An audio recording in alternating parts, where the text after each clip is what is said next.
பாடுங்கள். ஆண்டோடைய மகிமைப்படுவாராக. என்ன மறக்காதீங்க, விட்டு விலகாதீங்க. உங்க முகத்தை மறைச்சா நான் எங்க ஓடுவேன் சொல்லுங்க. ஆராதனையில ஆண்டவரே உடைய கரம் நாமத்துக்கு மகிமை உண்டாகட்டும். கரங்களை தட்டி பண்ணலாமா?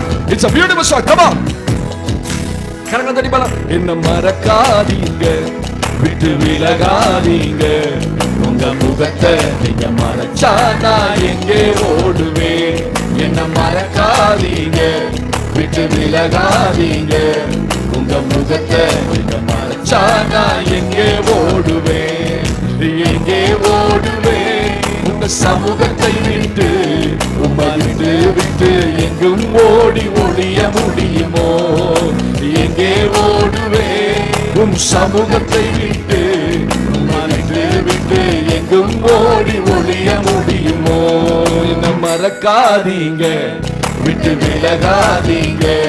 உங்க முகத்தை நீங்க மறைச்சா நான் எங்கே ஓடுவேன் சொல்லுங்க. என்ன மறக்காதீங்க, ஆமென். விட்டு விலகாதீங்க. உங்க முகத்தை நீங்க மறைச்சா நான் எங்கே ஓடுவேன். யோனாவை போல நான் அடிதட்டிலே படுக்கையை போட்டாலும் விடமாட்டீரே. எத்தனை பேர் புரிச்சுது? யோனாவை போல நான் அடிதட்டிலே படுக்கை போட்டாலும் விடமாட்டீரே. ஓடி போனாலும் தேடி வந்தீரே. மீனை கொண்டாகிடும் மீட்டு வந்தீரே. ஓடி போனாலும் தேடி வந்தீரே. மீனை கொண்டாகிலும் மீட்டு வந்தீரே. சொல்லுங்க. மறக்காதீங்க, விட்டு விலகாதீங்க. Come on. உங்க முகத்தை நீங்க மறைச்சா நான் எங்கே ஓடுவேன். கரங்களை தட்டி மறக்காதீங்க. ஆமாப்பா. விட்டு விலகாதீங்க. உங்க முகத்தை நீங்க மறைச்சா நான் எங்கே ஓடுவேன். எங்கே ஓடுவேன் உம் சமூகத்தை விட்டு. பாடுங்க. உம்மை விட்டு விட்டு எங்கும் ஓடி ஒளிய முடியுமோ. எங்கே ஓடுவேன், ஆமென். விட்டு விட்டு எங்கும் ஓடி ஒளிய முடியுமோ. பேரூரு போல உம்மை தெரியாதென்று மறுதலித்தாலும் நீ விடவில்லையே. பேரூரு போல உம்மை தெரியாதென்று மறுதலித்தாலும் நீ விடவில்லையே. துரோகம் செய்தாலும் தூக்கி விட்டீரே. மந்தை மேய்க்கும்படி உயர்த்தி வைத்தீரே. துரோகம் செய்தாலும் தூக்கி விட்டீரே. ஆமென். மந்தை மேய்க்கும்படி உயர்த்தி வைத்தீரே.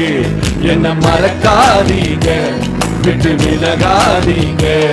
உங்க முகத்தை நீங்க மறைச்சா நான். எல்லாரும் சொல்லமா? என்ன மறக்காதீங்க. பாடுங்க. விட்டு விலகாதீங்க.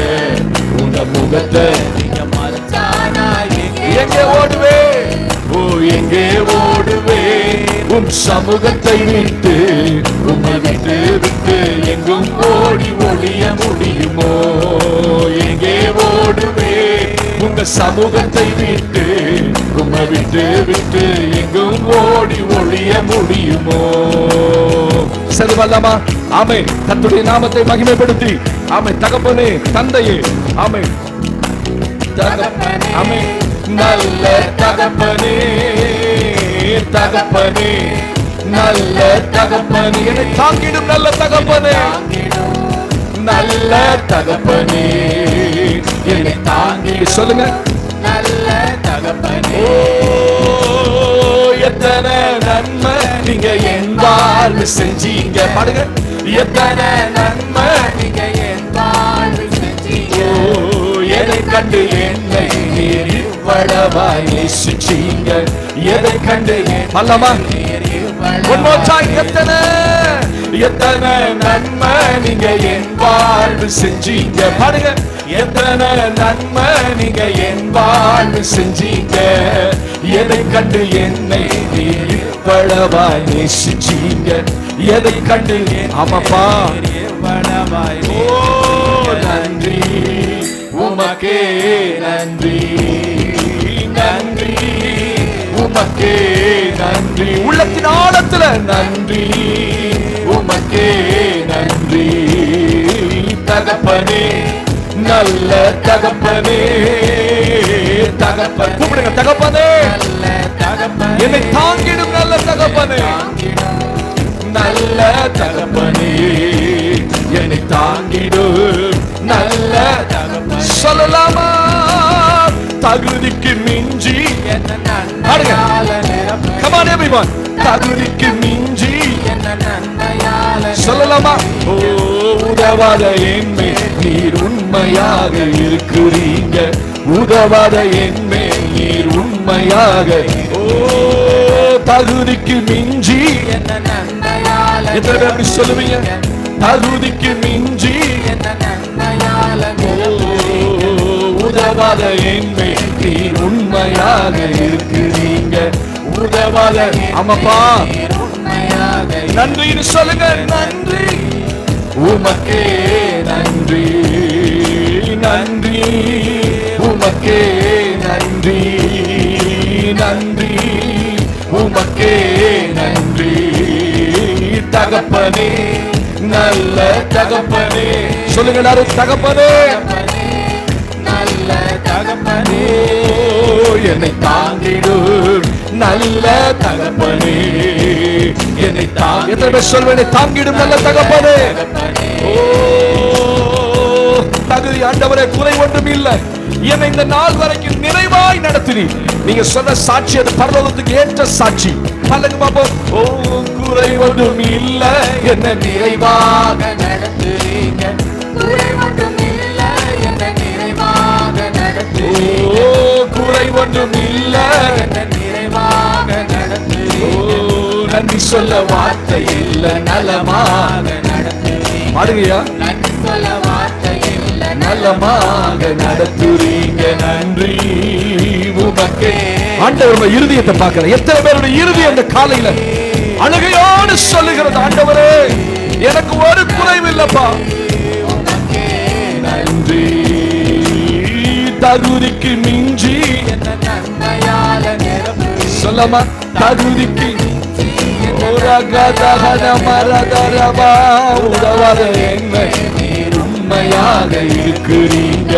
உதவாத என்மை நீர் உண்மையாக இருக்கிறீங்க. நன்றி உமக்கே. சிலருடைய கை மேல போல, பாட்டுக்கும் உங்க கைக்கு சம்பந்தமே இல்லை. உமக்கே. நல்ல கை உயர்த்தி சொல்லுங்க. நன்றி உமக்கே நன்றி.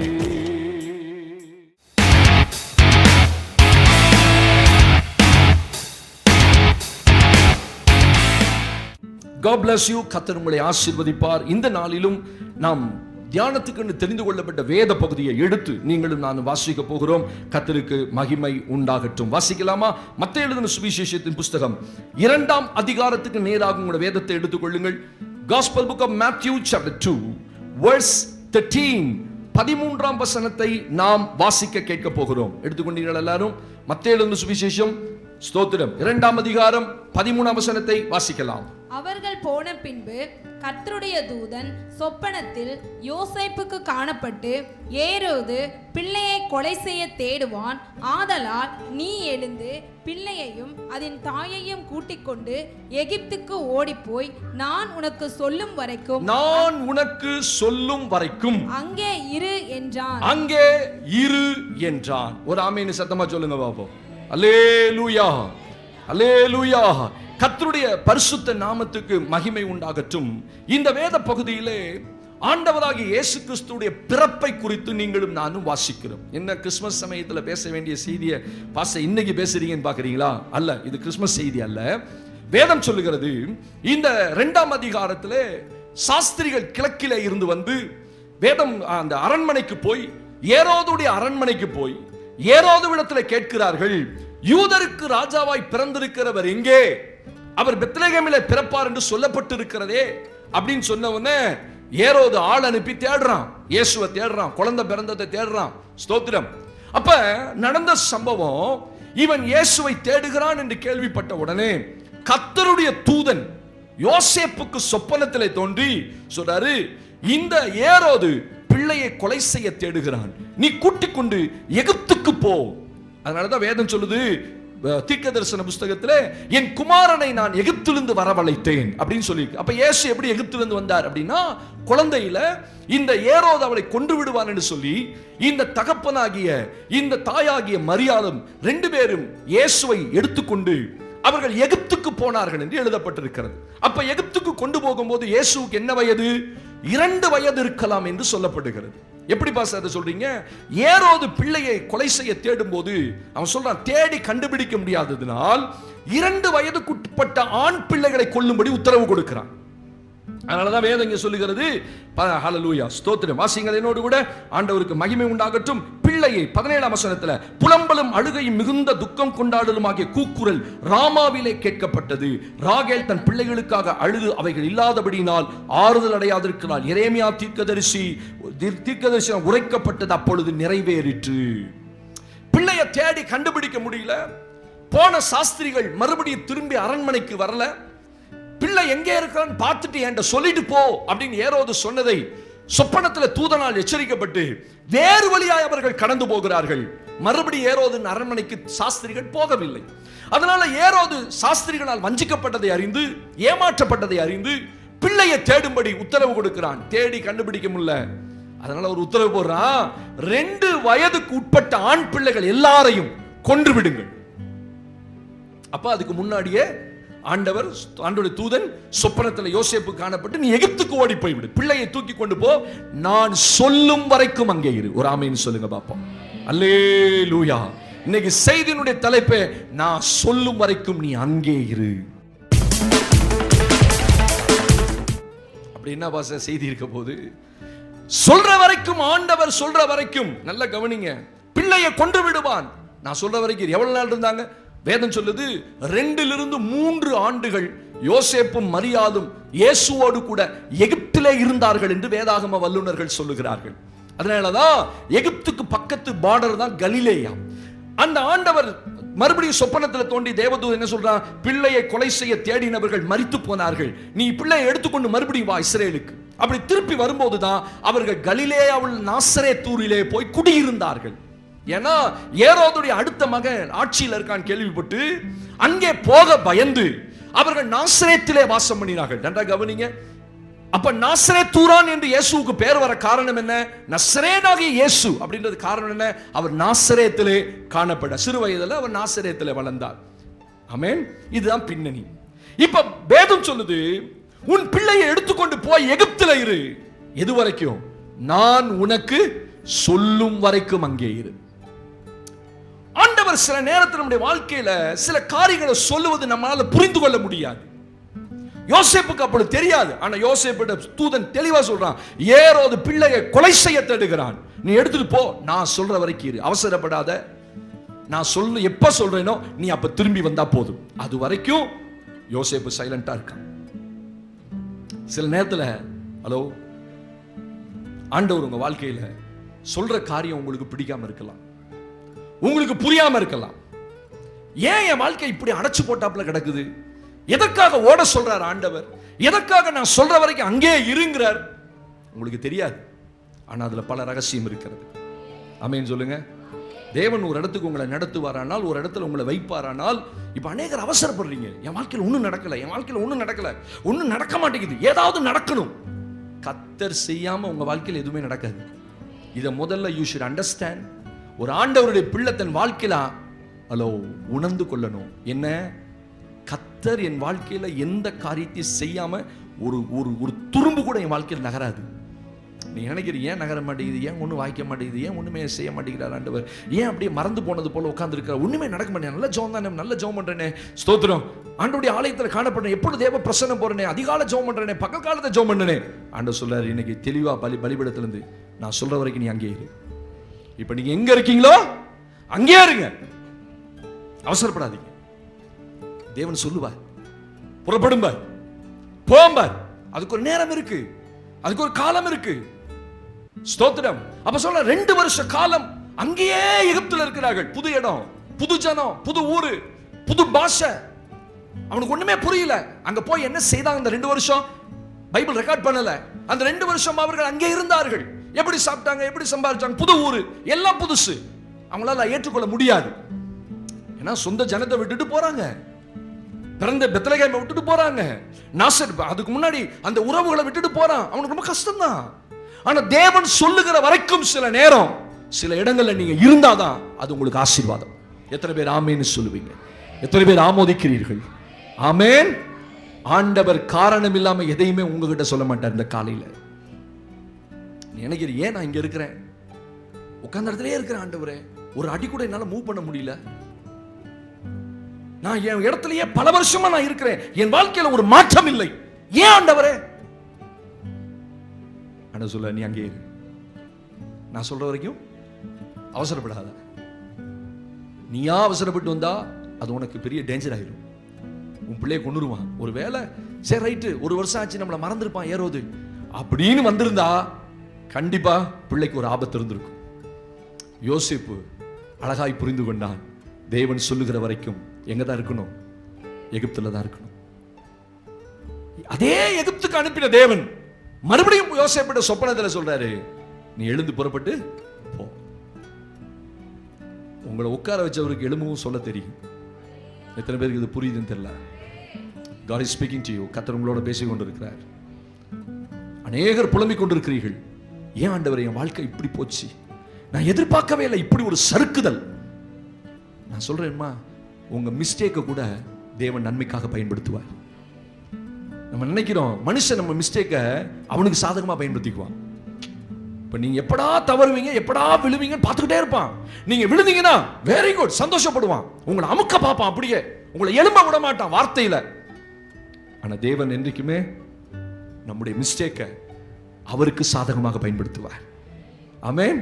உங்க வாழ்க்கையை உருவாக்குறதுக்கும், உங்க வாழ்க்கையை புடமிடுறதுக்கும், உங்க வாழ்க்கையில ஆண்டவர் பெரிய காரியம், நன்மையான காரியத்தை செய்வதற்கும் தான் நம்முடைய மிஸ்டேக்கை கர்த்தர் பயன்படுத்துவாரே தவிர நம்முடைய மிஸ்டேக்கை ஒரு நாள் நம்ம கீழே விழுறதுக்காக கர்த்தர் பயன்படுத்த மாட்டார். ஆனா மிஸ்டேக் என்னுடையதுன்னு சொல்ல வேண்டியது என் பொறுப்பு. அவன் சொல்லுங்க, அதெல்லாம் எப்படி ஆண்டவர் அப்படி கேட்க கூடாது. ஆமா, மிஸ்டேக் என்னுடைய தப்பு என்னதுதான் ஆண்டவரே. என்றைக்கு நீங்கள் அதை ஒத்துக்கொள்ளுகிறீர்களோ அன்னைக்கு தான் கர்த்தர் உங்களுடைய கிரியை செய்வார். இன்னைக்கு சபையில் அநேகருடைய புலம்பல், ஆண்டவர் சொல்றாரு, நீ புலம்பிக்கிட்டே இருக்க, நான் என்னால எந்திரிக்க முடியல ஆண்டவரே, காரியம் நடக்கல ஆண்டவரே. ஏன்? கர்த்தர் சொல்றாரு, நான் சொல்ற வரைக்கும் நீ அங்க இரு. அது உனக்கு புரியாது, இன்றைக்கு அது உனக்கு புரியாது. ஏன் நான் உனக்கு சொல்றேன்றது உனக்கு புரியாது. ஆனா இதை கவனிக்க போறோம். ஏன் அப்படி சொன்னார்? அங்க இருப்பதனால என்ன நடக்க போகிறது, அங்க இருப்பதனால எனக்கு என்ன பெனிஃபிட், ஆண்டவர் சொல்ற இடத்துல இருக்கிறது எனக்கு எவ்வளவு பெரிய ஆசீர்வாதம். நானா எழும்ப பிரயாசப்படுறேன், ஒரு நாள் எழும்ப முடியாது. அதுக்கு நான் தான் சாட்சி. என் ஊழியத்தில் எத்தனையோ ஆண்டுகள், ஏன் ஆண்டவரை இப்படி இருக்கேன், ஏன் ஆண்டவரை இப்படி இருக்கேன், ஏன் ஆண்டவரை இப்படி இருக்கேன். இதுதான் பறக்கிற காலம். தேவன் நமக்கு நிறைய ஊழியங்களை கொடுத்து நம்ம என்னென்ன ஜோம் பண்ணமோ அது இது நம்முடைய காலம். ஒரு ஆமேன்னு சொல்லுங்க. ஆண்டவர் தூக்கி விடுவா, போ எந்திரிச்சு போ, தேசங்களை சுத்திட்டு வா, தேசத்துக்கு உள்ள போ, ஜனங்கள் ஆதாயம் பண்ணு, இந்த கூட்டத்தை நடத்து, அந்த கூட்டத்தை நடத்து, ஆண்டவருக்கு எழுப்பி விடு. அது வரைக்கும் சைலண்டா இருக்கணும். ஆமேன்னு சொல்லுங்க. கவனிங்கள், என்னோடு வேறு ஒரு வசனத்தை நான் வாசிக்க போகிறோம். தேவனுக்கு மகிமை உண்டாகட்டும். ஆண்டவருக்கு ஸ்தோத்திரம். வாசிங்கள். ஆண்டவர் ஒரு தேவ பிள்ளையை ஏன் அப்படி இருக்க சொல்லுகிறார், அதனுடைய அர்த்தம் என்ன? மத்தேயு எழுதின சுவிசேஷம் 2ஆம் அதிகாரம் 15ஆம் வசனத்தை நீங்கள் வாசிக்க போகிறீர்கள். Gospel book of Matthew chapter 2 verse 15. ஏரோதின் மரண பரியந்தம் அங்கே இருந்தான். எகிப்திலிருந்து என்னுடைய குமாரனை வரவழைத்தேன் என்று தீர்க்கதரிசியின் மூலமாய் கர்த்தரால் உரைக்கப்பட்டது நிறைவேறும்படி இப்படி நடந்தது. ஹலோ, இருக்கீங்களா? ஒரு மனுஷனுடைய வாழ்க்கையில ஏன் ஆண்டவர் அங்கே இருங்கிறார்? பைபிள் சொல்லுது 15ஆம் வசனத்துல, ஏரோதின் மரண பரியந்தம் அங்கே இருந்தான். கவனிச்சீங்களா? ஒரு அர்த்தம் இருக்குது. ஏரோது பிள்ளையை தேடுறான், பிள்ளையை கொலை செய்யும்படி தேடுகிறான். அப்ப ஆண்டவர் சொல்றாரு, நீ ஏரோதின் கைக்கு தப்ப வேண்டுமானால் நீ எகிப்துல போயிரு, நான் சொல்ற வரைக்கும் இரு. எது வரைக்கும் தெரியுமா? ஏரோதின் மரண பரியந்தம் அங்கே இருந்தான். யார் இந்த ஏரோது? ஏரோது எப்படிப்பட்டவன்? ஏரோது மரித்த பிறகு ஏன் ஆண்டவர் அவனை வர சொன்னார்? நான் சொல்லட்டுமா? ஒரு தேவ பிள்ளைக்குள்ள மரிக்க வேண்டிய சில காரியங்கள் மரிக்காத வரைக்கும் அவன் அங்கேயே தான் வச்சிருப்பார். எத்தனை பேர் புரிஞ்சுதுன்னு தெரியல. நமக்குள்ள நிறைய மரணம், மரிக்க வேண்டிய காரியங்கள் இருக்கு. தேவன் சில காரியங்களை நமக்குள்ள விரும்பல, ஏரோது மரிக்க வேண்டும். பைபிள்ல பாருங்க, நிறைய பேருடைய மரணத்துக்கு பிறகுதான் அநேக வெளிப்பாடுகள் அநேகருக்கு கிடைச்சது. ஏசாயா 6ஆம் அதிகாரம் 1ஆம் வசனம் சொல்லுது, உசியா ராஜா மரணமடைந்த அந்த வருஷத்தில் தானே ஆண்டவர் உயரமும் உன்னதமான சிங்காசனத்தில் வீற்றிருக்க கண்டேன். அது வரைக்கும் ஒரு தரிசனமும் ஏசாயா பார்க்கல ஆலயத்துல. என்றைக்கு உசியா ராஜா மரணமடைந்தானோ அன்றைக்கு ஒரு தரிசனம். ஏரோது மரிக்கிற வரைக்கும் அவனுக்கு அங்கே இருந்து புறப்படுவதற்கு தேவன் அனுமதிக்கல. ஒரு ஆமென் சொல்லுங்க. ஏரோது யார்? கொலைகாரன், கொலை செய்யும்படி எண்ணமுடையவன், தன் ஸ்தானத்துக்கு வேற ஒருத்தர் வந்துடக்கூடாது அப்படின்னு நினைச்சவன். ஏரோதுக்கு எப்படி இந்த எண்ணம் உண்டாச்சு? பிள்ளையை கொலை செய்யணுன்ற எண்ணம். சாஸ்திரிகள் போய் அரண்மனையில போய் ஒரு வார்த்தை கேட்கிறான். என்ன கேட்கிறான்? யூதருக்கு ராஜாவாய் பிறந்திருக்கிறவர் எங்கே? Where is the king of Jews? யூதருக்கு பிறந்தவர். அவனுக்கு போட்டிக்கு வந்தாச்சு ஆளு. அவன் நினைச்சிட்டான், ஓ நம்ம தான் இந்த யூதர்களை ஆளுகை செய்யறோம், நமக்கு போட்டியா யூதருக்கு ஒரு ராஜா பிறந்துட்டாரா? பாருங்க, எல்லாரும் பிறந்த பிறகு தான் ராஜாவாவாங்க. இயேசு ஒருத்தர் தான் பிறப்பிலேயே ராஜாவா இருக்கிறவர். கைகளை உயர்த்தி வராமன்னு சொல்லுங்க. ஹல்லேலூயா. அவர் பிறப்பிலேயே ராஜா. அதனாலதான் யூதருக்கு ராஜாவை பிறந்திருக்கிறவர். இங்கே இந்த உலகத்துல யாரும் ராஜாவை பிறக்கல, ஆனா இயேசு ஒருத்தர் தான் ராஜாவா பிறந்தார். அதனாலதான் அவனுக்கு பயங்கர ஷாக்கு.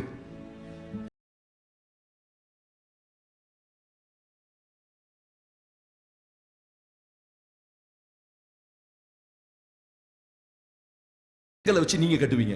ஏன்னா அந்த வீட்டை காட்டிலும் நம்ம வீடு பெருசு உயர்வா இருக்கணுமா? ஆஹா, என்ன ஒரு நல்ல இறுதியும் பாருங்க. இல்ல கட்டிட்டாங்களா ஈக்குவலா? இவன் பார்த்தான், ரைட்டு கொத்தனார கூப்பிட்டான், வா அந்த வீட்டை காட்டிலும் என் வீடு தான் ஹைட்டா இருக்கணும். வெயி 4 செங்கல் வெயி 4 வரி வை. வீடு பெருசான பக்கத்தில் சொல்றான், என்ன இருந்தாலும் உங்க வீட்டை காட்டிலும் என் வீடு ஹைட்டா இருக்குன்றான். அந்த ஹைட்டான வீட்டை வச்சுக்கிட்டு என்ன பண்ண போறான்னு தெரியல. யோசித்தீங்களா?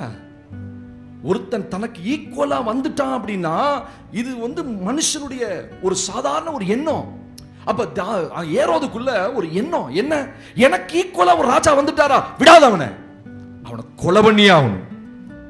அவன் சாகுற வரைக்கும் ஆண்டவர் ஏரோது இயேசு கிறிஸ்துவை இந்த பெத்லகேம் உள்ள ஆண்டவர் பிதாவாகிய தேவன் விடவே இல்லை. ஒரு மனிதனை ஆண்டவர் ஒரு இடத்துல இருக்க சொல்ல என்னன்னா, நீ உனக்குள்ள இருக்கிற அநேக ஏரோதுகளும் அநேக உசியாக்களும் மரிச்சாதான் உன்னை அங்கிருந்து கூட்டு வருவார். நிறைய பேருக்குள்ள இருக்கிற ஏரோதுக்கள் மரிக்கவில்லை. எத்தனையோ பேரோட போட்டியும் பொறாமையும் பிரச்சனையோட வாழ்ந்துகிட்டே இருக்கிறோம். இன்னும் அது சபைக்குள்ள வந்தும் அடங்கவே இல்லை. பாருங்க, நிறைய பேருக்குள்ள இன்னும் பிரச்சனையில தான் இருக்கும், இன்னும் விடாபிடியா தான் இருக்கும். இன்னும் பாத்துக்கலாம் வா.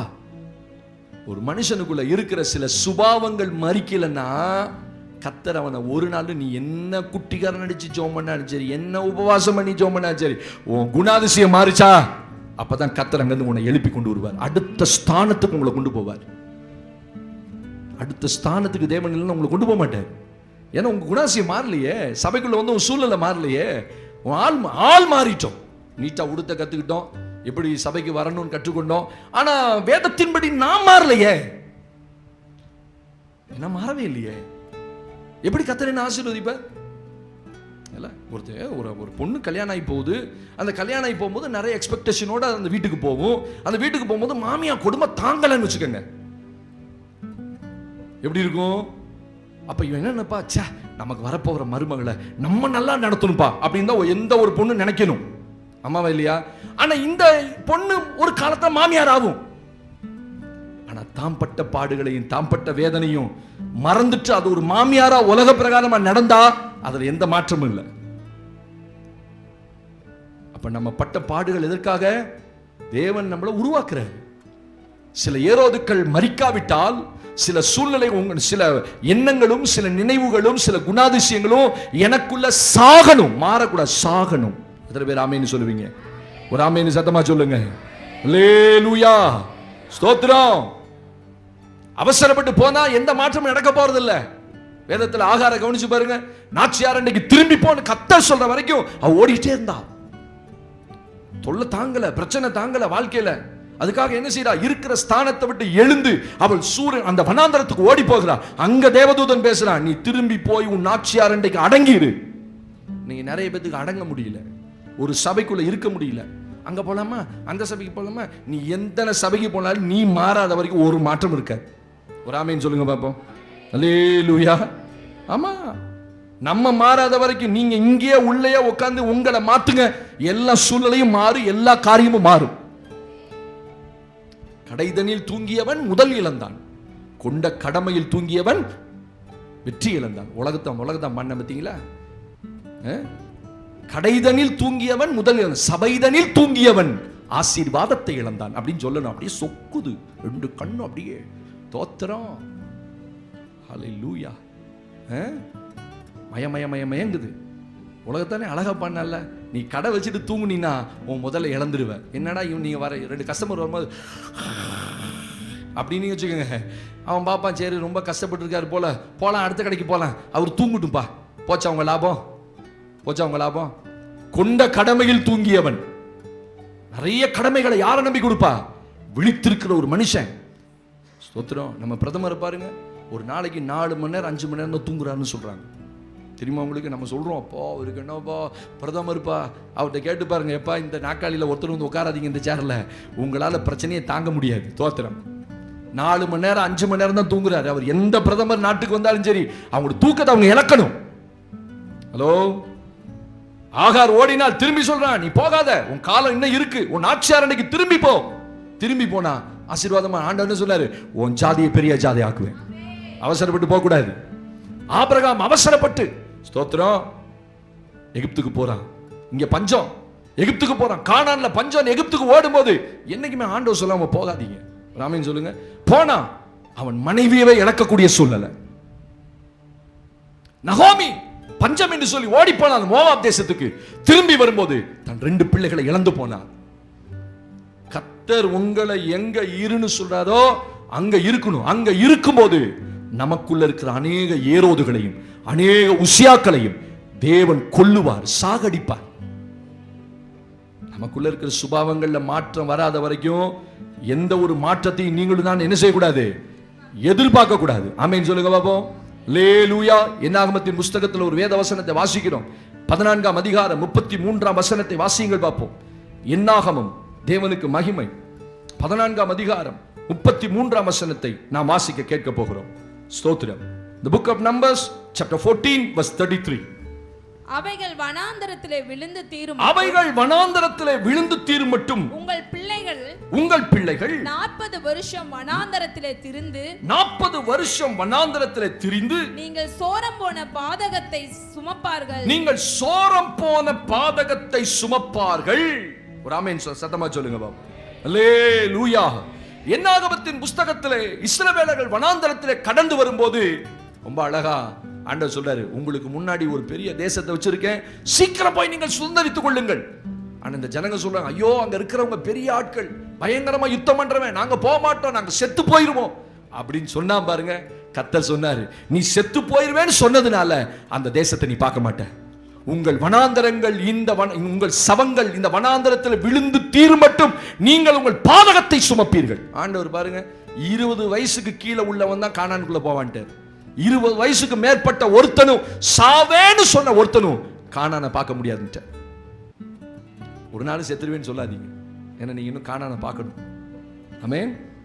தேவன் வச்ச காலங்களை பார்க்கணும். எவெல்லாம் முரட்டாட்டம் பண்ணானோ, எவெல்லாம் எதிர்த்து நின்னானோ, எவெல்லாம் கர்த்தருடைய ஊழியத்துக்கு விரோதமா பேசினானோ அவனெல்லாம் கர்த்தர் உள்ள விடவே இல்லை. அதான் சொல்றாரு, அவர்கள் எல்லாம் வனாந்தரத்தில் விழுந்து சாகு வரைக்கும் வனாந்தரத்தை சுற்றி கொண்டிருந்தார்கள். அந்த வனாந்தர மனப்பான்மை ஒரு தேவ பிள்ளைக்கு மாறணும். எதிர்த்து நிற்கிறது, முரட்டாட்டம் பண்றது, ஆண்டவருக்கு விரோதமா கேள்வி கேட்கறது, ஏன் ஆண்டவரேன்றது, அவரே மிரட்டுறது. தோத்திரம். உங்களை இன்னும் எகிப்துல தான் போடுவார். நீங்க எகிப்தை விட்டு புறப்பட முடியாது. என்றைக்கு தேவன் இருக்க சொன்ன இடத்தை ஏற்றுக்கொண்டு அது பாடுகளோ உபத்திரவமோ எந்த சூழ்நிலையில் நீங்க ஆண்டவர் கொடுத்து அதை ஏற்றுக்கொள்றீங்களோ அன்றைக்கு தான் கர்த்தர் உங்களை திரும்பி வர பண்ணுவார் மறுபடியும். புரிஞ்சுதா? நான் சொல்லும் வரைக்கும் நீ அங்க, ஏன்னா உனக்குள்ள இன்னும் சாக வேண்டியது என்ன செய்யல, சாகல. அப்படி ஒரே நாள்ல செத்துருமா பாஸ்டர் எல்லாமே? நான் சொல்றேன், நாம கொல்லாவிட்டால் அது சாகாது. எத்தனை பேர் புரிஞ்சுது? ஹலோ, எனக்குள் இருக்கிற அந்த மனுஷனை, உள்ள இருக்கிற மனுஷனை நான் சாகடிக்கணும். அதனாலதான் பவுல் சொல்றாரு, நான் அனுதினமும் சாகிறேன், கொண்டுகிட்டே இருக்கேன் ஒண்ணு ஒண்ணா. ஸ்தோத்திரம். ஆண்டவருக்கு விரோதமா பேசுனது, எதிர்த்து நின்னதையும் ஏன் ஆண்டவருக்கு விரோதமா நான் பேசுனதையும் நின்னதையும் முரட்டாட்டம் பண்ணதையும் கீழ்ப்படியாம போனதையும் ஆண்டவர் சொல்லார், ஒத்துக்கோ, உனக்குள்ள கொண்டுடு, கீழ்ப்படி ஆண்டவரே, எதிர்த்து பேச மாட்டேன் ஆண்டவரே, எதிர்த்து நிக்க மாட்டேன் ஆண்டவரே. ஸ்தோத்திரம். பைபிள்ல பாருங்க, இவனுங்க எல்லாம் கர்த்தர் வனாந்தரத்தை கொண்டுட்டார். ஆமாவா இல்லையா? யார் போவேன்னு சொன்னாரு? 20 வயசுக்குட்பட்ட 20 வயசுக்குட்பட்டவர்கள் மாத்திரமே உள்ள போக முடியும். ஏன்னா அவனுங்க தான் ஆண்டவரை எதிர்த்து பேசல. மற்றவ எல்லா பெரிய தலைகளும் அப்படியா இப்படியா, நான் போனேனா வந்தேனா சர்ச்சுக்கு போனேனா நான் என்ன செய்யல அவருக்கு. இவங்க செஞ்சுதான் ஒரு பெரிய பணக்காரர் ஆயிட்டார். ஆண்டவர் பெரிய பணக்காரர் ஆயிட்டார். பாவம், நான் காணிக்கை கொடுத்தேனோ. ஆமா, நீங்க கொடுத்துதான் ஆண்டவர் பெரிய பணக்காரர் ஆயிட்டார். நம்ம ஆட்கள் பாருங்க எப்படி, நான் ஒழுங்கா சர்ச்சுக்கு போனேன், ஒழுங்கா கொடுத்து, ஏன் ஆண்டவரை நடக்கவில்லை? நீ பேசிட்டே இருந்தா நீ வனாந்தரத்துல தான் இருப்ப, எகிப்துல தான் இருப்ப. ஆண்டவர் சொல்றேன், நான் சொல்லும் வரைக்கும் நீ அங்கே இரு. உங்களுக்குள்ள நடக்கிற மாற்றத்தை அவர் என்றைக்கு பார்க்கிறாரோ அன்றைக்கு தான் அவர் உங்களை புறப்பட பண்ணுவார். இஸ்ரவேலிலே அந்த பெத்லகேமிலே அந்த ஊரை ஆட்சி செய்த ஏரோது சாகிற வரைக்கும் பிள்ளை 2 வருஷம் எகிப்துல இருந்தான். கர்த்தர் சில நேரத்தில் உங்களை எகிப்துல உட்கார வச்சுறாரு, இருப்பா நீ எந்திரிக்காத. ஸ்தோத்திரம். அப்படியே எந்திரிச்சு ஓடனா உனக்கு தான் ஆபத்து, உனக்கு தான் ஆபத்து, உன் பிள்ளைக்கு தான் ஆபத்து, உன்னுடைய வாழ்நாளுக்கு ஆபத்து, உன் ஆவிக்குரிய வாழ்க்கைக்கு ஆபத்து. நான் என்ன கொஞ்சம் கொஞ்சமா மாற்றணும். ஒரு ஆமீன் சொல்லுங்க பாப்போம். அல்லேலூயா. எனக்குள்ள இருக்கிற மனுஷனை நான் கொஞ்சம் கொஞ்சமா கொல்ல வேணும். நான் என்னைக்கு கொண்டுட்டு ஆண்டவருடைய பார்வைக்கு தெரியும். நான் சொல்லக்கூடாது, ஆண்டவரே நான் மாறிட்டேன் ஆண்டவரே அப்படின்னு உடனே நம்பிடுவாரா? இப்ப நீங்க சொல்றீங்க, எந்த அளவு நீங்க மாறி இருக்கீங்க? உடனே ஆண்டவர் கேட்கிற, நான் மாறிட்டேன் ஆண்டவரே, நிறைய மாறிட்டேன். நீங்க மாறிட்டீங்களா இல்லையான்றது யாருக்கு தெரியும்? யாருக்கு தெரியும்? சர்ச்சுக்கு வந்த பிறகு நீ மாறினியா? உன் எண்ணங்கள் மாறிச்சா? உன் நினைவுகள் மாறிச்சா? சர்ச்சை எப்படி நினைக்கிற? நீ பொழுதுபோக்கு இடமா நினைக்கிறியா? நம்முடைய இருதயத்தை அவர் கவனிச்சுட்டே இருப்பார். நான் மாறிட்டேன்னு அவருக்கு ஒரு நாள் வரும். அன்னைக்கு சொல்லுவார், நீ பிள்ளை எடுத்துக்கொண்டு நீ புறப்பட்டு போ. ஹல்லேலூயா சொல்லுங்க, ஹல்லேலூயா சொல்லுங்க. உங்களை கர்த்தர் புறப்பட பண்ணுவார். உங்களுக்குள்ள இருக்கிற ஏரோதுகளும் உங்களுக்குள்ள இருக்கிற உசியாக்களும் மரிக்கும் போதுதான் கர்த்தர் உங்களை புறப்பட பண்ணுவார். ஏன் உங்க ஸ்தானத்தை விட்டு புறப்பட பண்ண மாட்டேங்கிறாரு? எதிர்த்து நிற்க கூடாது, முரட்டாட்டம் பண்ணக்கூடாது, கீழ்ப்படியாமல் இருக்கக்கூடாது. அநேக பாடுகள் மத்தியில் போன நான் எவ்வளோ கஷ்டப்படுறேன்னு தெரியுமா? ஏன் சபைக்கு வரல? அது ஏன் கேட்குறீங்க? எனக்கு எவ்வளோ கஷ்டம். உன் கஷ்டம் உன்னோட இருக்கட்டும். ஏன்பா சர்ச்சுக்கு வரல? நிறைய வேலை. நான் சொன்னேன், தந்தவரை முதல்ல குறை சொல்லணும். உனக்கு நிறைய வேலை தந்தார்ல, அவரை குறை சொன்னா சரியா போயிடும். ஹலோ, அப்படிதானே? ஒரு காலத்தில் ஒண்ணுமே இல்லை, ஜோம் பண்ணுங்க பாஸ்டர், ஒரு வேலை ரொம்ப வேலை கம்மியா இருக்கு. இப்ப வேலைக்கு நிறைய ஜோம் பண்ணோன்னே இப்ப என்னாச்சு? நிறைய வேலை கொடுத்தோன்னே இவன் தான் வேலையை காட்டுறான். புரிஞ்சுதா? வேலையை நிறைய கொடுத்தோன்னே இவன் தான் வேலையை அவருக்கே காட்டுறான். டைம் இல்லை பாஸ்டர். ஜாக்கிரதையா இருங்க. கொடுத்தவருக்கு புடுங்கவும் தெரியும், கொடுத்தவருக்கு எடுக்கவும் தெரியும். Don't play with God. தேவனோட ஒரு பிள்ளை, தேவனுடைய பிள்ளை விளையாடக்கூடாது. அவரை ஒன்று அங்கேயே இருக்க வச்சிருவார். நீ 1000 சம்பாதிச்சாலும் உன் கையில் இருக்கா? தேவனுடைய ஊழியத்தையோ தேவனுடைய ஞாயிற்றுக்கிழமை ஆராதனையோ ஒரு மாதத்தில் ஒரு வாரம் தானே அட்ஜஸ்ட் பண்றீங்கல்ல, அப்படி தானே? இப்போ அப்படி ஆயிடுச்சு குடும்பத்தில். பாருங்க, அப்படியே தொடர்ந்து இந்த 6 மாசமும் கவனிச்சுட்டு இருங்க. மாசத்துல ஒரு நாள் லீவு, 2 வாரம் லீவு. ஸ்தோத்திரம். ஏன் அங்க போயிட்டேன் இங்க போயிட்டேன்? நோ, நீ எங்கிட்ட சொல்லி சம்பாதிக்கலாம், அவர்கிட்ட சொல்லி சம்பாதிக்க முடியாது. ஒரு ஆமீன் சொல்லுங்க. இல்லை பாச வேற ஒரு சர்ச்சுக்கு போனேன் சொல்லியா தொலைங்க, போ எங்கேயா போ, நானே வழி அனுப்பிச்சு வைக்கிறேன், ஆட்டோலையே அனுப்பி வைக்கிறேன். தோத்திரம். இல்லையா பொக்லைன் மிஷினை கொண்டு வந்து உங்களை கூட்டு போறேன். மெதுவாக போய் சேர்ந்துருவான் ஊருக்கு. குதிச்சு போவான், அவனுக்கு ரொம்ப பிடிக்கும். சாதாரணமாக போகிறதுனா சிலருக்கு பிடிக்காது பாருங்க. குச்சி போனால் தான் பிடிக்கும். அந்த பொக்லைனில் உட்காரச்சு வேணா உங்களை அனுப்பிச்சு விட்றேன் குடும்பமா. தோத்திரம். ஆண்டவர் நேராக வந்து இறங்கி வந்து உங்கள்கிட்ட பேசுவாரா? மகளே, நீ ஒரு வாரம் வரவில்லை, என் இருதயம், என் மனது ரொம்ப வருத்தமாக இருக்கிறது. ஹலோ, உங்களை எங்க இருக்க வைக்கணுமோ அங்கே இருக்க வச்சிருவாரு. சபையில் அநேகர் விளையாடுறீங்க, தேவனுடைய ஆலயத்தோட, தேவனுடைய வாரத்தில் ஒரு நாள் அதை கீப் அப் பண்ண முடியலன்னா நீங்க எப்படி நீங்க விசுவாசியா இருக்க முடியும் கேட்கிறேன் நான். அப்போ தேவ பிள்ளை யாருக்கு முக்கியத்துவம் கொடுக்கணும், யாருக்கு கனம் கொடுக்கணும், நான் எப்படி ஆண்டவர்கிட்ட நடந்துக்கணும், அதெல்லாம் உங்களுக்கு தெரியணும். ஆமேன்னு சொல்லுங்க. 2வது, ஒரு கர்த்தருடைய பிள்ளை எது வரைக்கும் அங்க இருக்கணும்? மத்தேயு 2ஆம் அதிகாரம் 19-20. மத்தேயு 2ஆம் அதிகாரம் 19-20 வாசிக்கலாமா? இன்னைக்கு அதிலே தான் அந்த செய்தி அப்படியே வச்சுக்கோங்க கையில. Matthew chapter 2 verse 19 and 20. ஏரோது இறந்த பின்பு கர்த்தருடைய தூதன் எகிப்திலே யோசேப்புக்கு சொப்பனத்தில் காணப்பட்டு நீ எழுந்து பிள்ளையையும் அதன் தாயையும் கூட்டிக் கொண்டு இஸ்ரவேல் தேசத்துக்கு போ. பிள்ளையின் பிராணனை வாங்க தேடினவர்கள் இறந்து போனார்கள் என்றான். ஆமென். தேவதூதன் மறுபடியும் சொப்பனத்துல தோன்றி யோசேப்பிட்ட பேசுறான், போப்பா எந்திரிச்சு போ. பிள்ளையின் பிராணனை வாங்க தேடினவர்கள் இறந்து போனார்கள். செத்துட்டான்பா ஏரோது. அந்த காலத்துல செல்போனா இருந்துச்சு. இஸ்ரேல்ல இருந்து தகவல் கொடுத்து, யோசேப்பு வீட்டாரெல்லாம் தகவல் கொடுத்து, எப்பா வந்துருப்பா ஏரோது செத்து போயிட்டான்பா அப்படின்னு கமெண்ட் அடிக்கடி நம்ம கொடுக்குற மாதிரி செல்போனா இருந்துச்சு இல்ல. சொப்பனத்துல தேவதூதனே தோன்றி அவன்கிட்ட பேசுறான், செத்துட்டான்பா பிராணனே. ஏன்னா உங்களை போக சொல்லி அங்க இருக்க சொன்னது யாரு? கர்த்தர். அங்க 2 வருஷ காலம் அவன் இருக்கிறான். அவன் எப்பன்னு காத்துக்கிட்டே இருக்கிறான். காத்திருக்கிறது கொஞ்சம் கஷ்டம் தாங்க, ஆமாவா இல்லையா? கொஞ்சம் கஷ்டம் தான். ஆனா அதுல அநேக பாடங்கள் இருக்கு. தேவனுக்காக சில நேரத்தில் உங்களை காக்க வைப்பார். நீங்க அவருக்காக தான் இருக்கீங்க. நீங்க நினைச்சிருந்தா எப்படி வேணா போயிருக்கலாம். இதே நீங்க ஒரு உலக மனுஷனா இருந்தா இந்நேரம் நீங்க எப்படி வேணா போயிருந்திருக்கலாம், ஆமாவா இல்லையா? சில முடிவுகளை நீங்க எடுக்க முடியாம கர்த்தருக்காக காத்துக்கிட்டே இருக்கீங்க. ஆண்டவர் செய்யணும். அப்ப ஆண்டவர் தெரியுமா தெரியாதா? தெரியும். அவன் கேட்டிருப்பான், யோசேப்பு இன்னும் எத்தனை வருஷம் இருக்கணும் ஆண்டவரே? ஏன்னா சொந்த பந்தங்களையும் உறவுகளையும் ஜாதியை விட்டு போய் அந்நிய தேசத்தை உட்கார்ந்து ரொம்ப கஷ்டம். மரியாதை வேலைக்கு போக முடியாது. பிள்ளை சின்ன பிள்ளை கை குழந்தைய வச்சுட்டு இருக்கா இயேசுவை. அவன் எங்க வேலைக்கு போக முடியாது. யோசேப்பு தான் ஏதாவது சம்பாரிச்சிருக்கணும். அப்ப கவனிச்சு பாருங்க. அப்ப அவன் கேட்டிருப்பான், எப்ப ஆண்டவரை போகணும்? ஆண்டவர் சொல்ல, பொறுமையாரு. 6 மாசம், 1 வருஷம் ஆச்சு பொறுமையார், 1.5 வருஷம் ஆச்சு பொறுமையார். 2வது வருஷம் ஒரு நாள் சொப்பனத்தில் தோன்றி, நீ புறப்பட்டு போ. ஏன் கொண்டு வந்து இருக்க சொன்னாரு? முதல்ல ஒரு மனுஷனுக்குள்ள சாக வேண்டி சாகணும். 2வது உன்னுடைய பாதுகாப்புக்காக தான் சில இடத்துல இருக்க வைப்பார். ஒரு ஆமீன் சொல்லுங்க பாப்போம். உங்களுடைய நன்மைக்காகவே சில நேரத்தில் ஆண்டவர் சில இடங்கள்ல உங்களை கொண்டு போய் உட்கார வைப்பார். அதுல சில மாதங்கள் ஆகலாம், சில வருடங்கள் ஆகலாம். அதனால நீ அப்படி சைலண்டா இருப்பா. ஆனா அது உங்களுக்கு தெரியாது, அது உங்களுக்கு நன்மைன்னு. ஹலோ, இருக்கீங்களா? உங்களுக்கு தெரியாது, அது உங்களுக்கு. சொல்லுங்க, தீமையை செய்கிற தேவன் இல்ல, அவர் எப்பொழுதுமே நன்மை தான் செய்வார். சொல்லுங்க, நன்மையை செய்கிற தேவன்.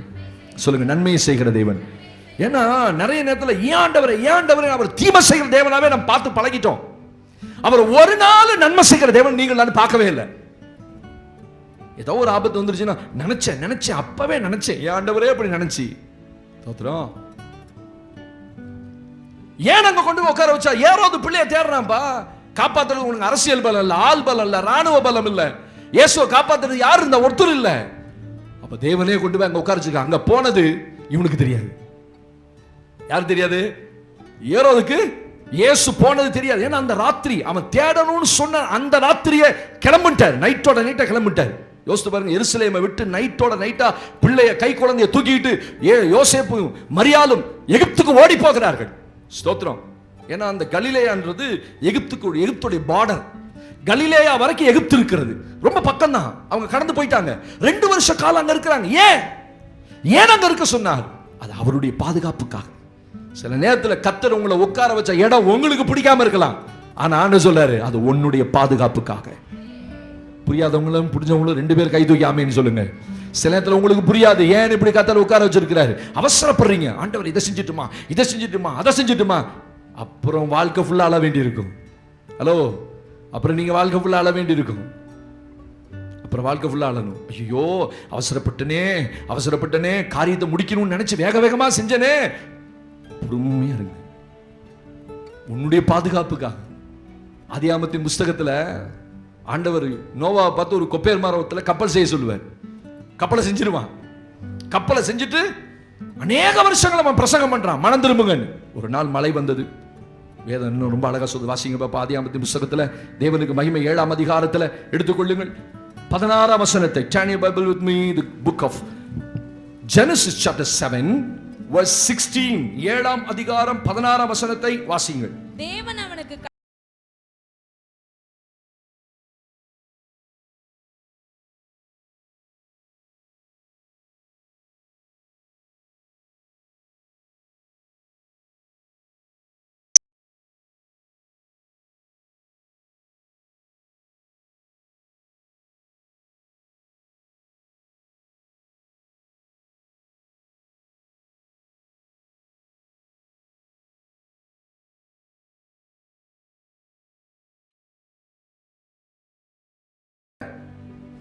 யாரா வந்து தட்டினா ஜன வழியா பாரு. சொல்லி தரீங்களா இல்லையா? உங்களெல்லாம் பார்த்தா சொல்லி தர மாதிரில தெரியுது. வாலிய பிள்ளைய வச்சிருக்கவங்க தான் வயிற்றுல நெருப்பு கட்டிட்டு இருக்கணும். ஆலிய பையனை வச்சிருக்கவன் திறந்து போட்டு தூங்கினாலும் பிரச்சனை இல்லை. அவன்கிட்ட எதாவது உருவிட்டு போனாலும் அவனுக்கு தெரியாது. தோத்திரம். இந்த வாலிப பிள்ளைகளை வச்சிருக்க வீடு தான் எப்பா பத்திரமா இருப்பா. சில வீடுகளில் வாலிப பசங்களே வாலிப பிள்ளை மாதிரி பெண் பிள்ளை மாதிரி இருப்பாங்க. அவ்வளோ பொறுப்பா வேலை செய்வாங்க. அம்மா அப்பா வரதுக்குள்ள சமைச்சு வச்சிருவான். அம்மா அப்பா வரதுக்குள்ள அம்மா வந்தா டீ குடிப்பாங்க, அப்பா வந்தா காப்பி குடிப்பார். 2 பேத்துக்கு ஃப்ளாஸ்கில் போட்டு ரெடியா வச்சு வீடெல்லாம் நீட் பண்ணி வீடெல்லாம் கூட்டி ஒட்டடை அடிச்சு. ஏன்னா அந்த வீட்டில் பெண் பிள்ளை இல்லை, என்ன பண்றது? இவனே இந்த ஆண் பிள்ளைய பெண் பிள்ளையா மாறிக்குவான்.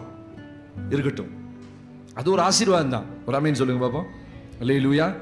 சில வீடுகளில் ஆண் பிள்ளை அது பாட்டுக்கு வரும், அது பாட்டுக்கு போவோம், எந்த பிரயோஜனமும் இல்லை பாஸ்டர் அப்படின்னு சொல்ற குடும்பங்களும் இருக்கிறார்கள்.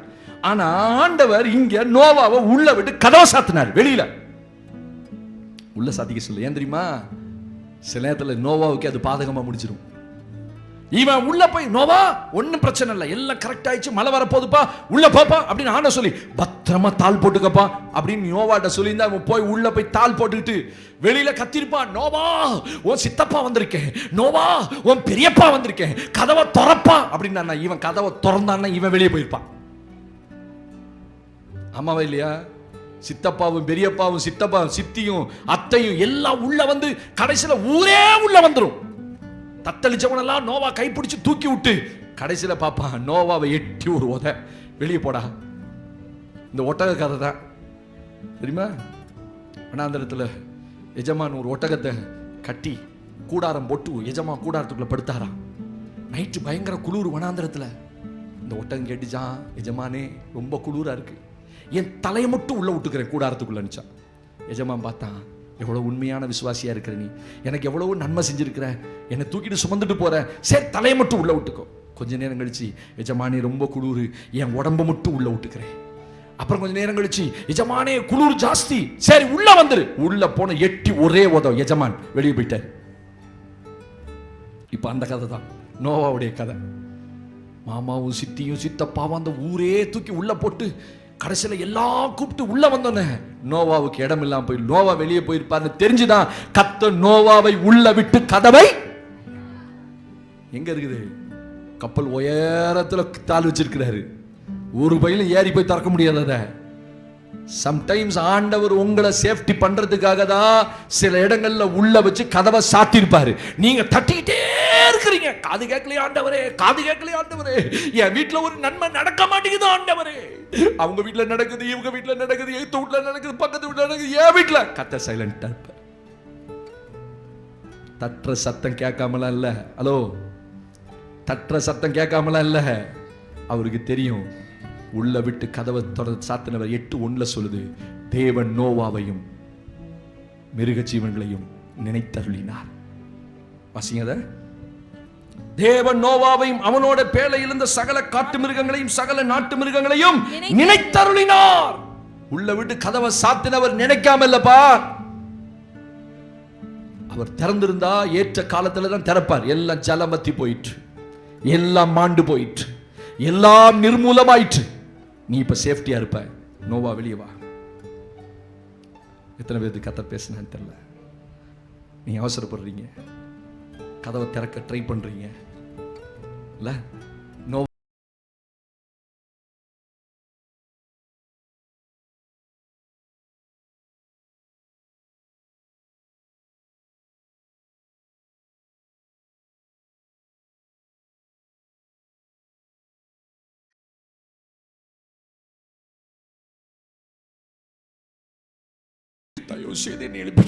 இனிமேட்டு செய்ய மாட்டேன் ஆண்டவரே, இனிமேட்டு நான் அப்படி பண்ண மாட்டேன் ஆண்டவரே அப்படின்னு தானே சொல்லுவீங்க. அப்படிதான் சொல்லுவீங்க. ஹலோ, இங்கே கவனிங்க. தூக்கம் ஸ்தோத்திரம் அல்லேலூயா. அப்படித்தானே சொல்லுவீங்க. நான் என்ன தப்பு செஞ்சுட்டேன் ஆண்டவரே, தயவு செய்து என் உயிரை எடுத்துடாதீங்க. யாருக்கு? காய்ச்சலுக்கும் தலைவலிக்கும் படுத்துக்கிட்டு புலம்பு பாருங்க, என் உயிரை எடுத்துடாதீங்க ஆண்டவரே. ஆமா, உன் உயிர் எடுத்து அவருக்கு பெரிய நன்மை வரப்போகுது. உங்க உயிர் எடுத்து உங்களை கொன்னுட்டா அவருக்கு பெரிய நன்மை வந்துருமா?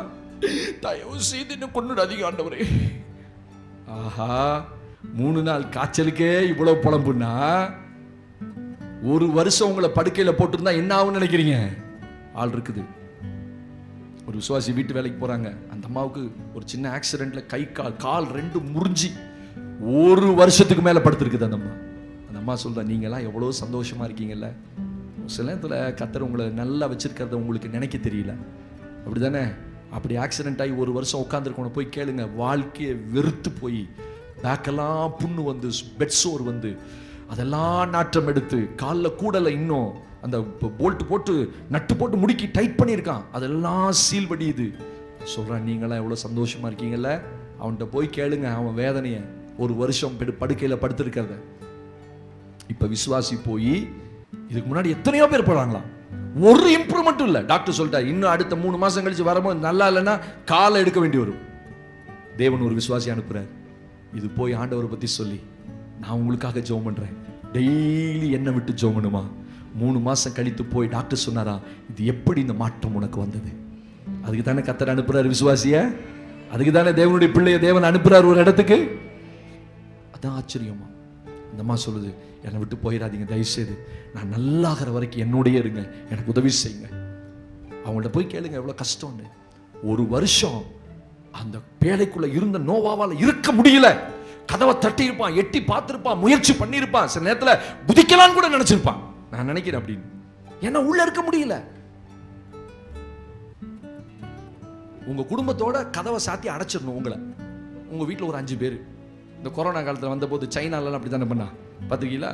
ஒரு வீட்டில் கொரோனான்னு தெரிஞ்சோன்னா அந்த வீட்டில் 8 பேர் இருந்தாங்களோ 5 பேர் இருந்தாங்களோ, உள்ள விட்டு வெளியில இரும்பு பலகையை வச்சு அடைச்சிடுவான். நீ பொழைச்சா நல்லாவா, இல்ல செத்தா உள்ளே செத்துரு.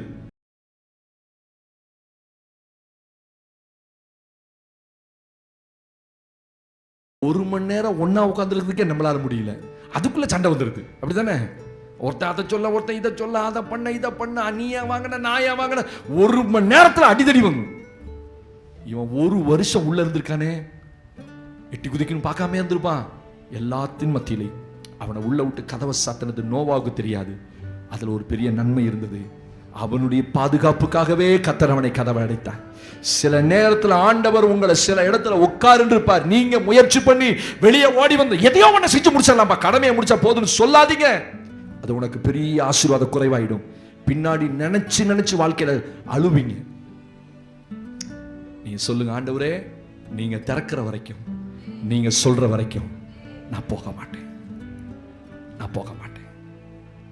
சொன்னீங்க, அடைச்சவருக்கு தெரியும், நீங்க உள்ள இருக்கிறது அவருக்கு தெரியும். தேவன் நோவாவையும் சகல காட்டு மிருகங்களையும் சகல நாட்டு மிருகங்களையும் நினைத்தருளினார். நினைப்பார் உங்களை உள்ள விட்டு கதவை அடைச்சவன் நினைப்ப. நான் என்னைக்குமே சொல்லுவேன், கர்த்தர் உங்களை உயர்த்தணும். கர்த்தர் உயர்த்தாவிட்டால் உங்களை நீங்க உயர்த்தினா அது ஒரு நாள் உயர்வா இருக்காது. எந்த ஒரு ஆசீர்வாதமும் தேவன் தந்து வரணும். ஒரு ஆமென் சொல்லுங்க. அல்லேலூயா. 3வது கர்த்தர் ஏன் அங்க இருக்க சொன்னார், வாசித்து கடந்து போகலாம். தேவனுக்கு மகிமை உண்டாகட்டும். வாசிங்க மத்தேயு சுவிசேஷம் 22ஆம் அதிகாரம் 21 முதல் 23 வசனங்கள்.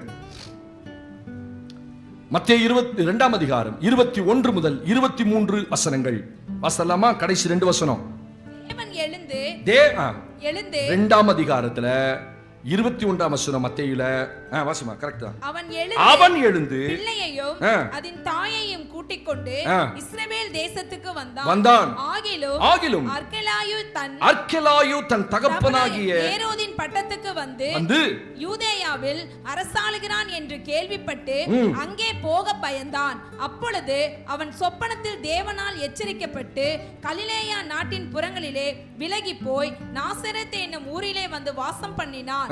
நஸ்ரேயன் என்னப்படுவார் என்று தீர்க்கதரிசிகளால் உரைக்கப்பட்டது நிறைவேறும்படி இப்படி நடந்தது. அவர் நஸ்ரேயனாகிய இயேசுன்னு எப்படி அழைக்கப்பட்டார்? அவர் நாசரேத்துல வளர்ந்ததுனால நஸ்ரேயனாகிய இயேசு.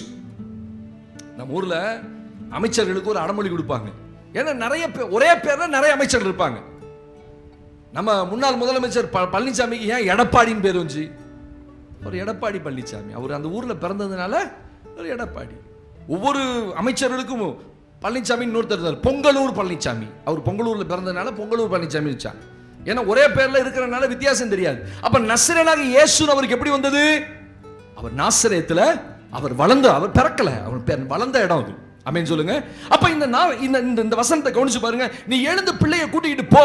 அப்படி புறப்பட்டு வரும்போது அவனுடைய மகன் அங்க ஆளுகை செய்கிறான். அர்க்கலாயு தன் தகப்பனுடைய பட்டத்துக்கு வந்து ஆளுகை செய்கிறான் என்று கேள்விப்பட்டு அங்கே போக பயந்தான். அப்பொழுது சொப்பனத்தில் தேவனால் எச்சரிக்கப்பட்டு கலிலேயாவின் நாட்டின் புறங்களில் விலகி போய் நாசரேத்திலே வந்து வாசம் பண்ணினான். கவனி, வர சொல்லிட்டாரு. ஆனா இப்ப திடீர்னு இடையில எச்சரிக்கிறாரு. ஏப்பா நீ அங்க போகாத, இவன் போக வேண்டிய இடம் இது பெத்லகேம். பெத்லகேமுக்கு போக வேண்டியவன பெத்லகேம் புறப்பட்டு வரும்போது அர்க்கலாயு அங்கே அவருடைய மகன் ஆட்சி செய்யறான் கேள்விப்பட்டு பயப்படுறான். அப்ப உடனே சொல்றாரு, ஏப்பா நீ அங்க போக வேண்டாம், நீ நாசரேத்துக்கு போ. நாசரேத்துக்கு நடத்தப்பட்டு நாசரேத்துல இருக்கிறார். ஒரு தேவனுடைய பிள்ளையினுடைய வாழ்க்கையில தேவ திட்டம் நிறைவேறணும்னா சில குறிப்பிட்ட இடத்துல கர்த்தர் வச்சாதான் உங்களை நிறைவேற்றுவார். எத்தனை பேர் விசுவாசிக்க உங்க வாழ்க்கையில தேவ திட்டம் இருக்குன்ட்டு? கையை உயர்த்த மாட்டேங்கிறீங்களே. எத்தனை பேர் விசுவாசிக்கிறீங்க? நான் சொல்றேன், உங்களுக்கு வயசாயிச்சோ, வாலிபனோ, வாலிப பிள்ளையோ, தாய்மாரோ, தகப்பன்மாரோ, யாரா இருந்தாலும் உங்க வாழ்க்கையில தேவ திட்டம் என்று ஒன்று இருக்கிறது, இருக்கு. அதை நீங்க உணர்ந்தாதான் அந்த திட்டம் நிறைவேறும். நாசரேத்திலே நீ இருக்கணும்னு சொல்லி தேவ திட்டம். ஏன்னா அவருக்கு நசரேனாக இயேசுன்னு பேர் வரணும். அப்ப தேவ திட்டம் வரணும்னா சில குறிப்பிட்ட இடத்துல கர்த்தர் உங்களை உட்கார வைப்பார்.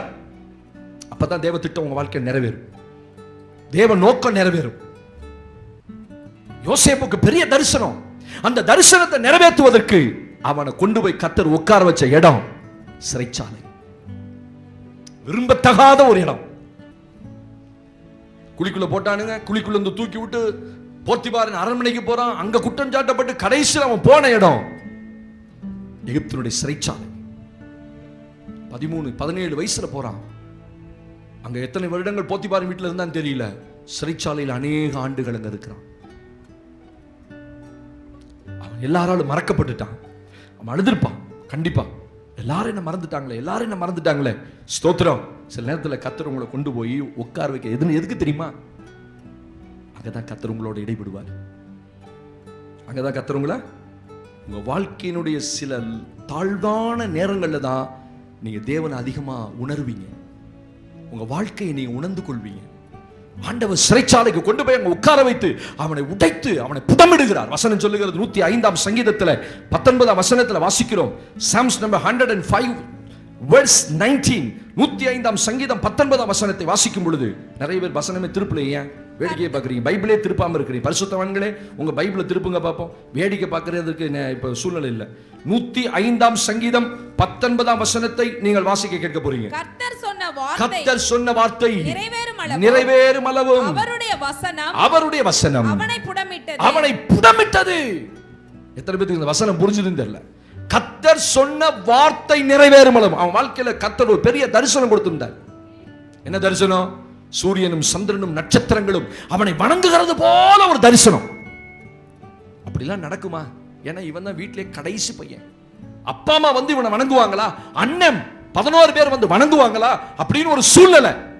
11வது பையன். இவனுக்கு அடுத்து பென்யமீன் இருக்கிறான். மற்ற மூத்த 10 பேர் இவனை வணங்குவார்களா? இதெல்லாம் நடக்காது பாஸ்டர். நல்லா கவனிங்க.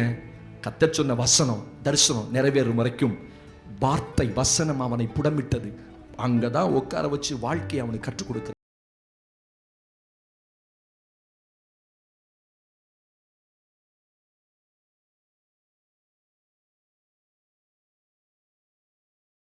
நினைக்காது, கூட பிறந்தவங்க நினைக்க மாட்டாங்க.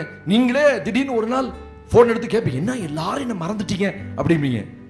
அப்படிப்பட்ட ஒரு சூழ்நிலை வரும். யோசேப்பை மறந்து விட்டார்கள். ஏன்? அவன் செத்துட்டான் அப்படின்னு கொண்டு போய் அவனுடைய ட்ரெஸ்ஸை கொண்டு போய் அப்பாட்ட காட்டுறான். அப்பாவும் என் பையன் செத்துட்டான்னு சொல்லி அவரும் மறந்துட்டார். அவனை தேடுறதுக்கு எந்த முயற்சியும் யாரும் பண்ணல. It was so tragedy. யோசேப்புடைய வாழ்க்கை மிகவும் கண்ணீர் வாழ்க்கை, துக்கமான வாழ்க்கை.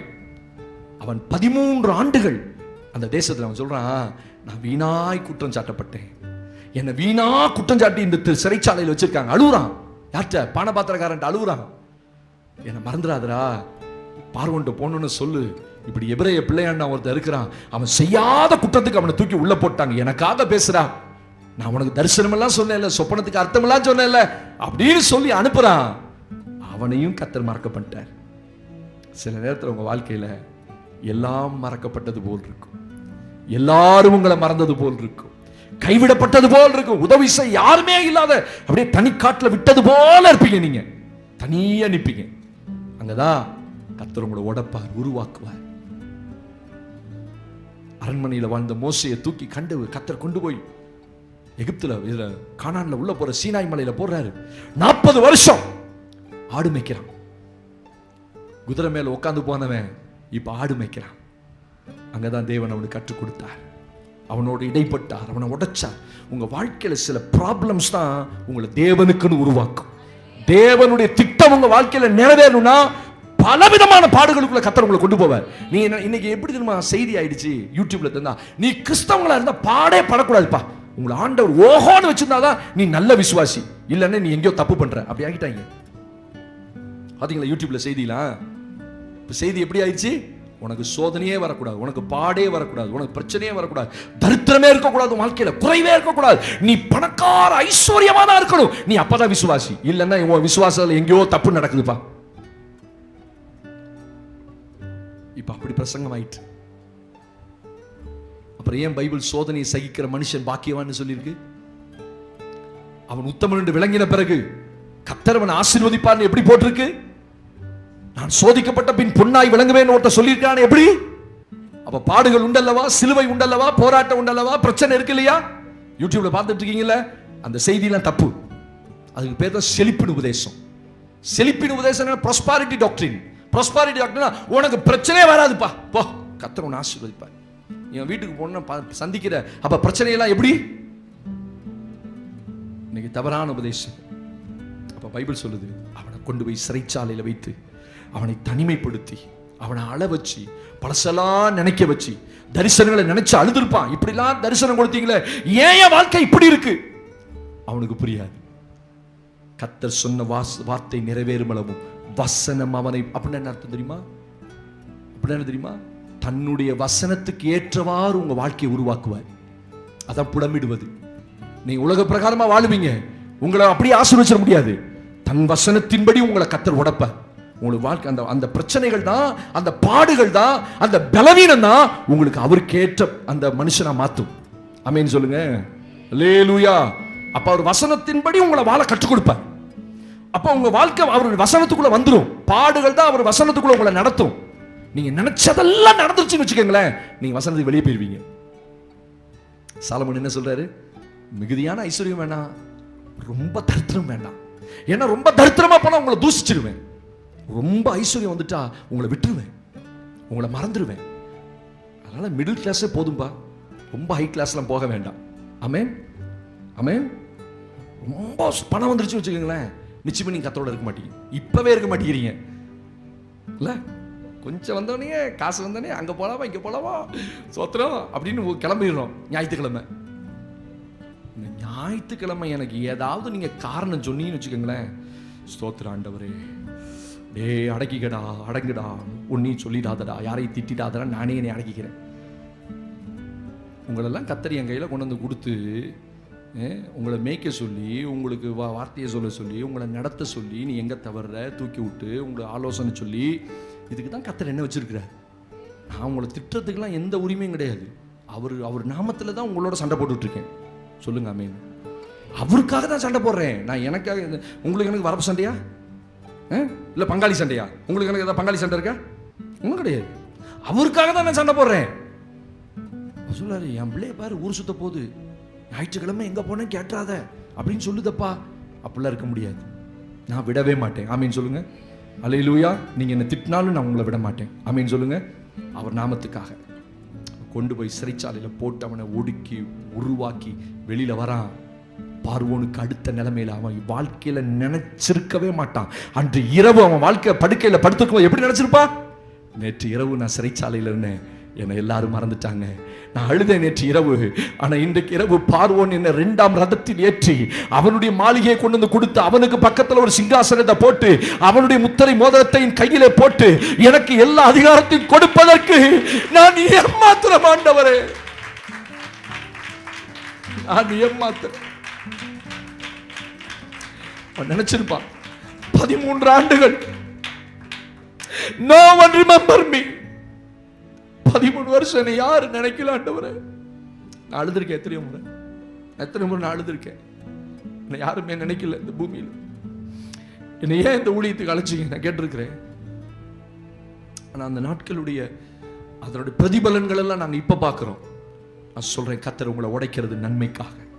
ஒரு ஆமென் சொல்லுங்க. உங்களை ஆண்டவர் இருக்கிற இடத்துல வைப்பார். சில இடத்தை தனிமையாய் விடுவார், சில இடத்துல உங்களை அழ விடுவார், கதற விடுவார். ஸ்தோத்திரம். ஒரு ஆமென் சொல்லுங்க. அல்லேலூயா. என் மூத்த பிள்ளை ஒரு பெரிய காலேஜில் வேலை பார்த்துட்டு இருந்தான். அவளை படிக்கணுன்றதுக்காக நான் கூப்பிட்டு வந்துட்டேன். அதுக்கு பிறகு நாங்கள் எத்தனையோ இடத்துல இன்டர்வியூ போனோம், கிடைக்கவே இல்லை. 6 months 7 months 7 மாதங்கள் என் வீட்டிலே இருந்தா. அழுவா, ஏன்ப்பா என்னை கூப்பிட்டு வந்தீங்க?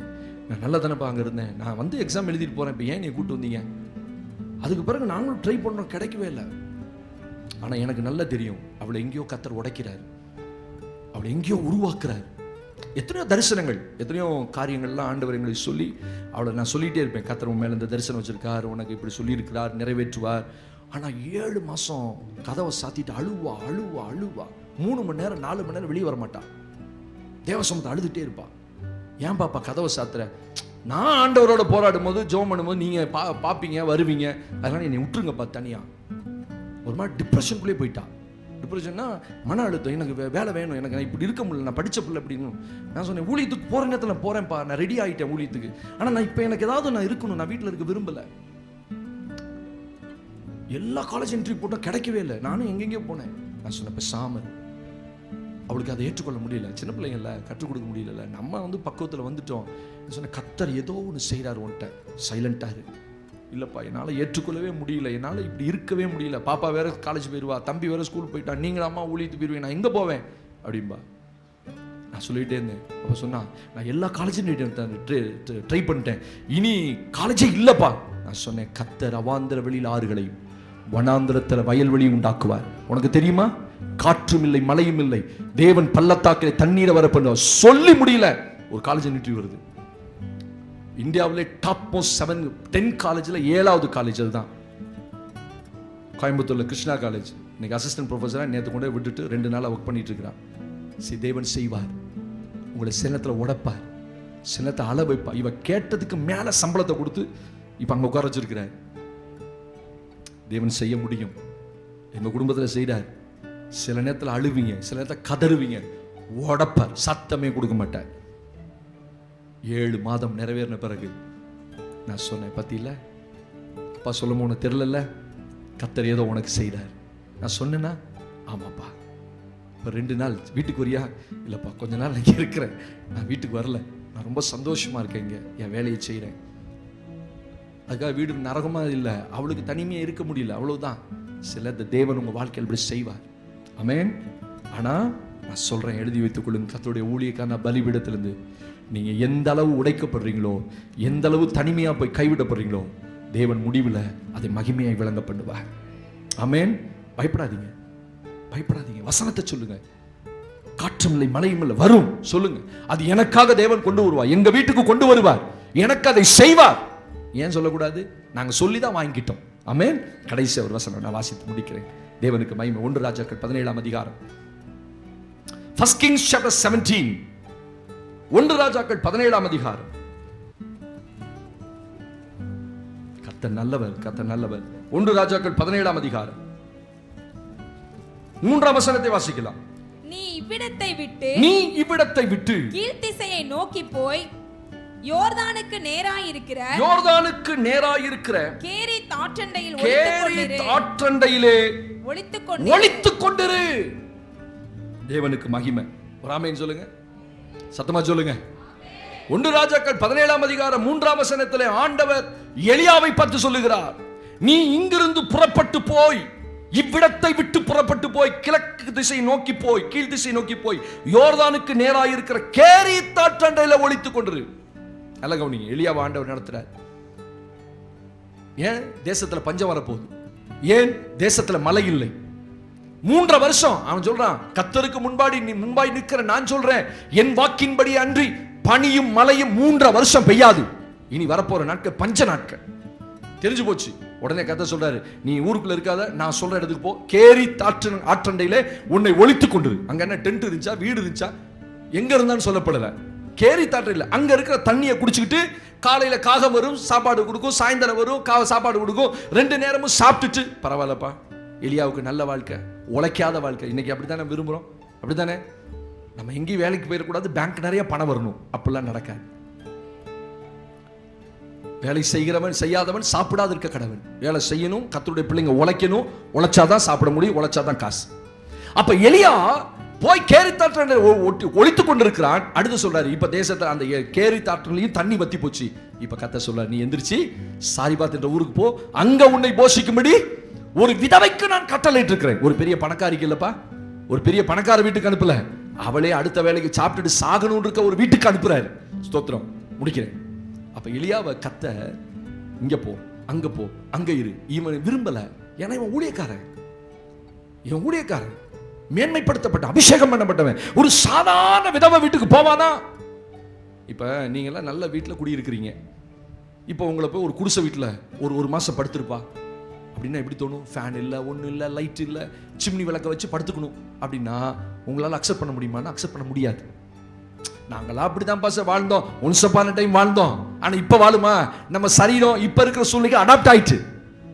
சில வீடுகளில் ஏசி போடலாம் தூக்கம் வராது, சில வீடுகளில் ஃபேன் எல்லாம் தூக்கம் வராது.